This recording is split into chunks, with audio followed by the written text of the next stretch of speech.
As you said, year one. So I guess the exciting part about being up here in front of you today is I'm not in the dorm room anymore.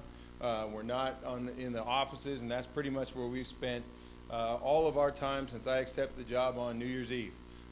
We have a long way to go, and everybody in this room knows that. Highlands, I don't know, has been a good representative of this conference in the last few years, and our goal as I went out and hired a coaching staff, as we've recruited and we've brought in what we believe to be players that can compete at a high level, it is our responsibility is to compete. And we compete every day in the weight room in our conditioning sessions. We'll compete on the football field at practice, and obviously our expectation is to compete on Saturday afternoons, Saturday nights. You know, I've walked into what I believe is a very good situation, that I have a great deal of support from our administration at New Mexico Highlands. Our community has embraced us. I came from, I guess, one of the few guys to walk into New Mexico Highlands that didn't have any connection to the program. And there was concerns about that with the community. It's a very unique community in Las Vegas, as most of you know, and we've had tremendous support. We've had a lot of people around the program that are excited about the direction we're going, and we're excited about the direction we're going. And for those that know me, they'll be a little bit surprised up here today that I don't have that much to say. You know, we're in the process of putting in a lot of work right now. And again, as our kids come into town, like most of the players around the conference are doing here in the next 10 days or so, we've got our work cut out for us, and that's what we're going to do. We're going to get our hands dirty. We're going to get after it. We're going to keep our mouths shut for a while, and hopefully let our play speak for us this season. We expect a different product on the field that can give you guys a look every week. And represent this conference. So as I stand up here, there's a lot of mystery to our program. I kind of like it that way. It's one of the few things we got going for us right now, is that not a lot of you guys know what we're going to do, and we'll keep it that way as long as we possibly can.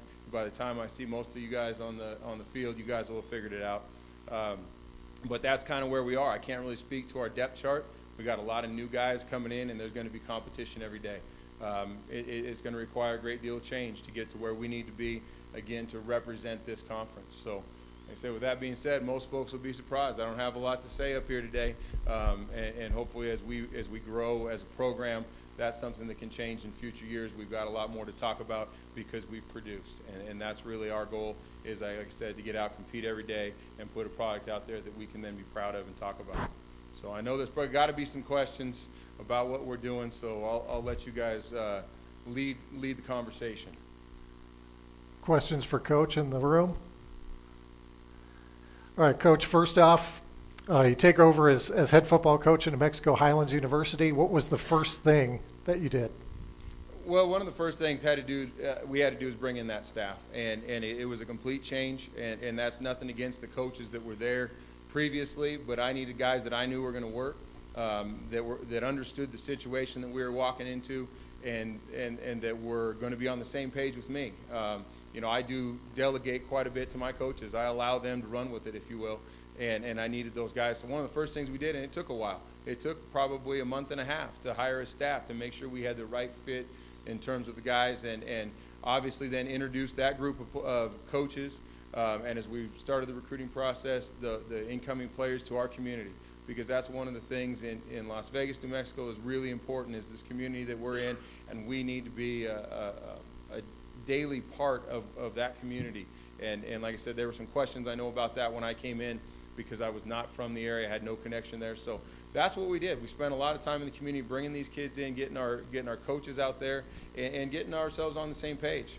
Spring ball for us was probably the first time in my coaching career that we didn't utilize all of our practice opportunities. We got together as a coaching staff. We made sure we were on the same page. We got a quick evaluation of our players, and we went to go find some players. So that was kind of the start point, is to make sure that we got this thing a solid foundation in terms of coaches and the players that were in the program that understand the direction and we're going to embrace the changes. And then we got on the road to make sure that we were bringing in players that understood that same thing and were willing to come in and put the work in. So it's been, like I said, I lived probably 5 months in the dorms, and we went back and forth from that dorm room to the office and the phones, and that was pretty much my existence. Thankfully got the family out about a month ago, and are getting closer to a normal life. But that's been what we've been doing since January. What kind of style of play can we expect to see on both sides of the ball from Highlands? Well, it should be exciting. That's what we want. We want to have fun with it. And like I said, our guys are going to compete, and the guys that were with us in spring practice will tell you we won't lack any opportunities to compete. I know guys are itching right now as we start getting some of our incoming guys into town, and they want to get out there and compete, and they're itching to get after each other. And the guys that have been around will still tell you there's no shortage of opportunities to do that. So we are high energy. I'd love to stand up here and tell you we're going to run the bear and we're going to run the wishbone and let you guys figure out that I'm lying to you later. Okay, but prep for that. But we're going to be exciting. We're going to be high tempo. We're going to be high energy. We're going to try and bring it from everywhere we can. And again, the X's and O's will be something you guys will get a chance to take a look at on film, I'm sure, as soon as we put that out there. Coach, what are you hoping to accomplish in your first season as head coach? We haven't even taken a look at the season goals, to be honest with you. We are truly day-to-day right now in terms of making sure that we get our players into town, we get them registered for classes, we get them eligible to compete. That's our goal today. That's our goal tomorrow. And as we get into game one, we haven't taken a look at the rankings. We haven't taken a look at necessarily our schedule any further than game one. And I think the expectation, like I said, is to compete every single day.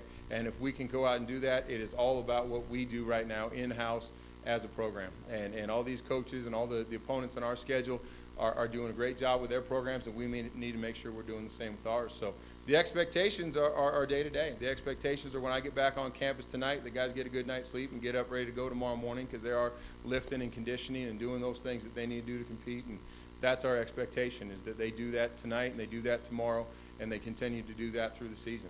So it's a pretty simple set of goals at this point. Thank you, Coach. Thank